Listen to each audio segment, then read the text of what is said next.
Spakje pretensën për ish drejtorët e ARSH-s Evis Berberi dhe Gentian Gjyli, si dhe personave të tjerë të përfshirë në këtë dosje.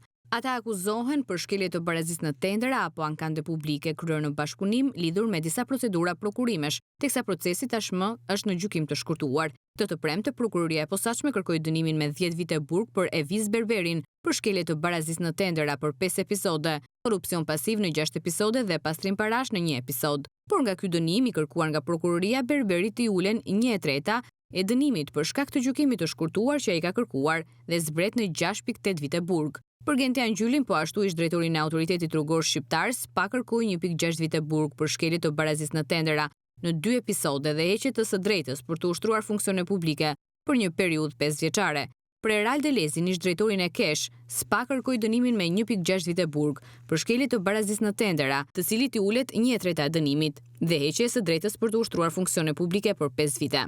Po ashtu prokurorisë së posaçme Dritan Prençi lexoi konkluzionet përfundimtare dhe për 20 të pandehur të tjerë të kësaj dosje.